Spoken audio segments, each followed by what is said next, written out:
Good afternoon, good evening, good morning, whenever you decide to watch this. Welcome back. This has been a long time coming. I think the last YouTube video I filmed was at least 6 months ago. I'm sorry, okay? I know you guys have missed me, I've fucking missed you too, but it's all good. We're here for a jolly good time.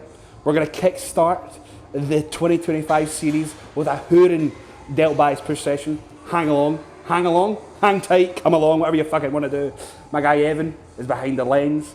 I'm thrilled to have you on board. This is going to be a bit of a mishmash as always. You know what I'm like, man. I'm very organic when it comes to this sort of stuff. I don't really have a plan. I'm going to get in, I'm going to get after it, I'm going to get all nasty and raw dog some weights, and I know there'll be some value to get passed along. So welcome, thank you very much. I hate going through the whole like, comment, subscribe nonsense, but it does help. So go on, do all that a favour, support the channel, let's get it. Right, ladies and gentlemen, first exercise of the day, gonna be the good old fashioned Panata standing multi-flight.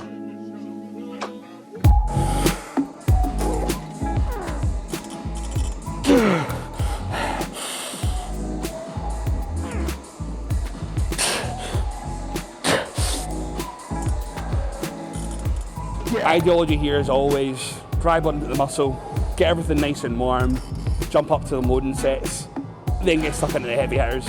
I like to think that the flow of this session is relatively organic. Isolation to begin, a couple of heavy presses, isolation to conclude. We'll then move on to a little bit more chest work. Reason being is that for me, big focal point this year is going to be top line development. I need to fill it out. And how are we going to do that? A little bit more workload, a little bit more volume, a little bit more frequency, and training like a bloody mad dog. Oh, that was a good, did you hear that? It tied in nicely.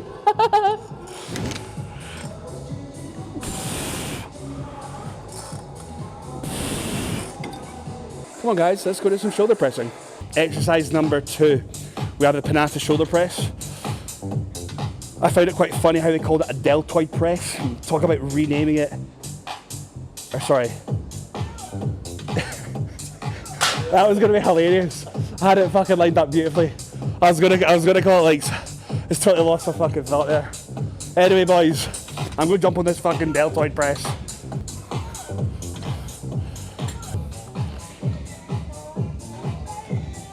Whenever I've been posting sets on the shoulder press, personally speaking, I prefer to hold neutral. You get 2 different stances here. You have a neutral stance, which is when your fist is in a neutral position, and you have the more pronated, which is the kind of atypical position. Now, you're going to get a lot of front delt work on either end, but you will get more chest with the neutral stance. Now, the biggest bit of advice is always going to come down to look at the elbow position in relation to the pec. So, have a look at my left arm here. See where I'm coming down? Okay, so my elbow's in front of the body, and this is pulling my elbow down by my ribcage. Whereas when I change that position and I come out, the range of motion is lesser to the pec, and it's just as great for the medial delt. So yeah, bosh. Same shit, but you will get a little bit more pec through holding a neater position. And like I was saying in the introduction, I need more chest.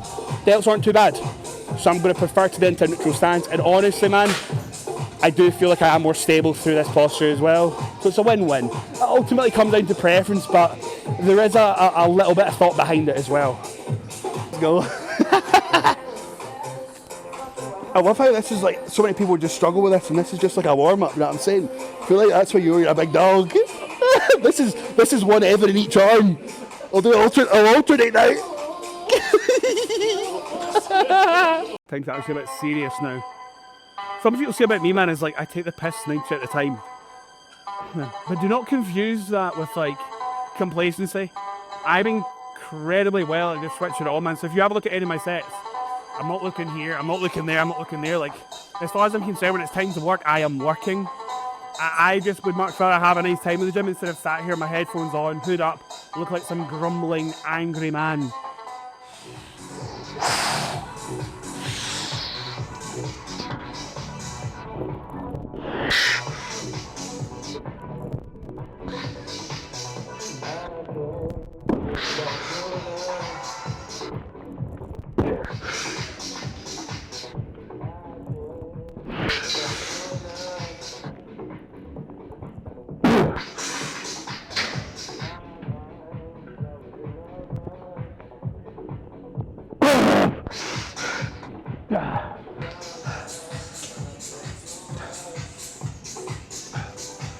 fucking raging.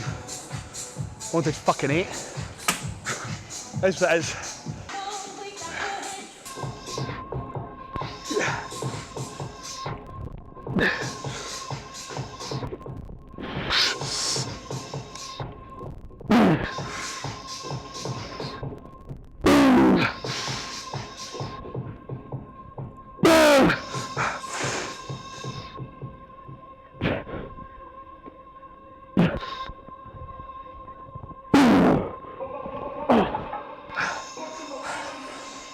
Purged.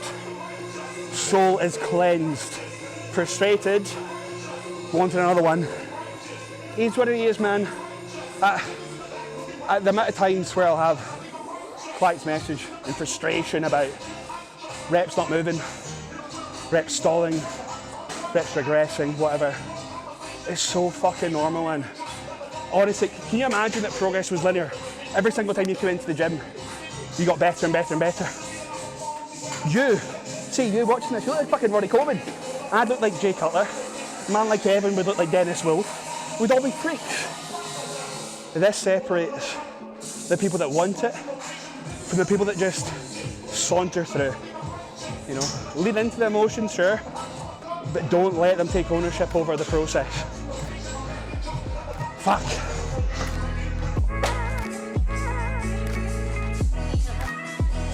First leg press done. We're going to dip into a cable cuffed side lateral raise. And then jump into some pin loaded shoulder pressing before getting stuck into some deadies. Together. Oh, it was heavy as fuck.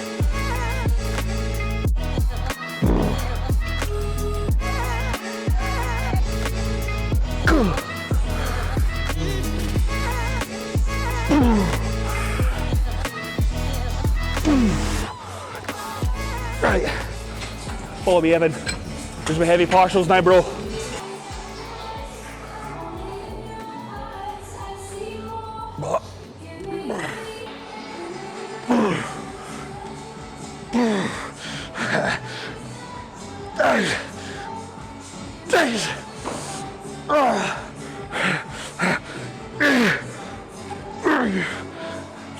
Oh, fuck me in the fucking bumhole, that's horrible, man.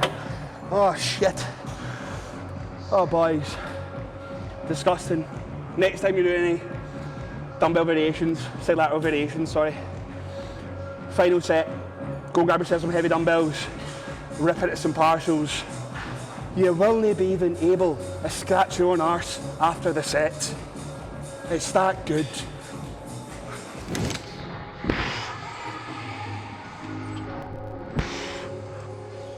Oh yeah, oh god, tight. Right boys, jumping onto good old fashioned Cybex angle pin loaded shoulder press. This machine is absolutely fantastic. I love that the arms move freely. Granted, when you're in the press though, it almost falls into a fixed path, but it does feel incredibly good. It's almost actually like a behind the neck press because of where you finish. If you have a look when I'm concluding the rep, instead of finishing such as here, how I would on my normal shoulder press, I'm mostly finishing back here. My shoulder mobility is so bad, that probably looked like fucking nothing changed. But I'm promising you, this finishes behind the head, boys and girls. Is there a particular advantage to that? Absolutely not. But what I do appreciate is the rate of convergence allows you to fully shorten all of this fantastic musculature up here. If you have a machine that converges and diverges, I would always lean into that comparatively to a fixed machine that just goes up and down. It'll make a difference, but it's a matter of percent. I find that it's mostly going to be a joint health perspective that's going to benefit mostly from having these fantastic pieces of equipment, other than the actual relative hypertrophy that you're going to be able to achieve. Right, one working set here. Double drop set. Love it. I'm going to put my headphones on actually.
You definitely practice that.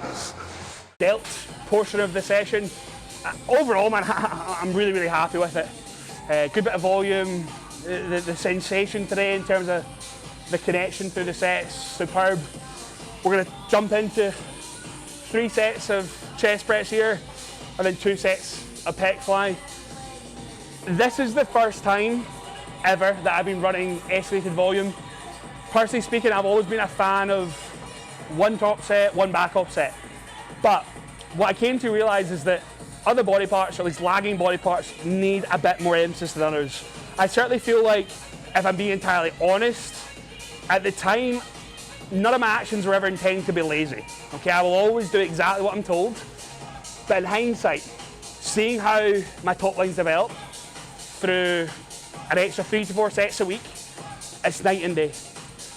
High volume is high, it's challenging, it's going to take a strain in your recovery, but you will acclimatise to it so long as you're consistent with it and you're nailing your key recovery variables, as long as your food and all that malarkey. So yeah, we're going to jump onto this here.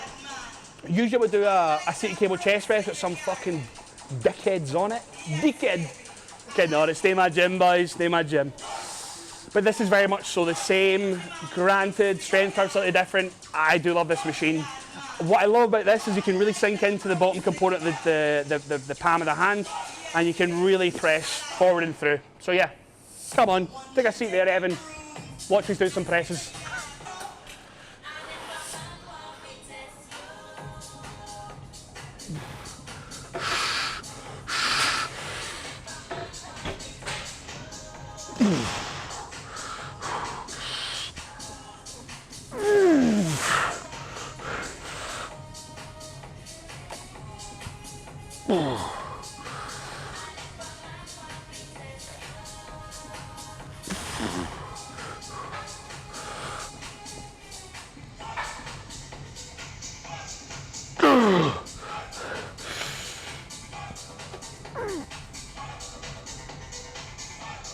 More.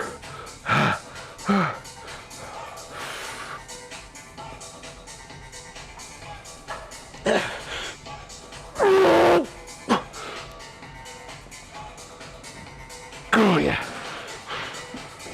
Oh my god, that felt fucking heavy as shit. Oh my god. That felt good, boys. 2 more sets there. 7 reps. Take about 20-30% off. Shoot for 2 sets, 10 to 15. More than likely need to make another adjustment to that 3rd loading set, but it is what it is, man. As long as you're training hard, that's the main thing. Like, I think people need to take what they know about the data in terms of train to failure recovery and just go for a more organic approach. The logbook is a great tool, but if you consistently find yourself getting frustrated in your head about numbers, put to the side, have a baseline target to work off of, and then just run some reviews every 3-4 weeks so you can reset your numbers and presently can push those boundaries a little bit. So as mentioned, 20-30% loading reduction. I was a cheeky boy, did 25%.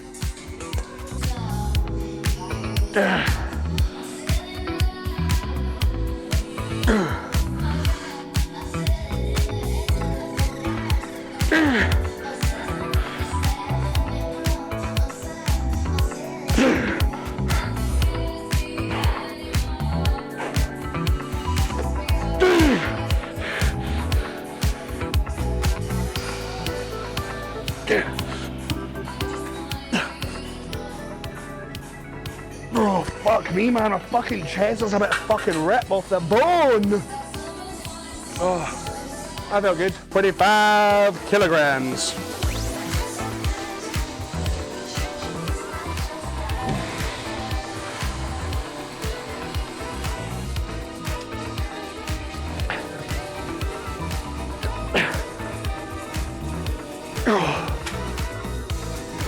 The superset opportunity, boys. Come with your old daft.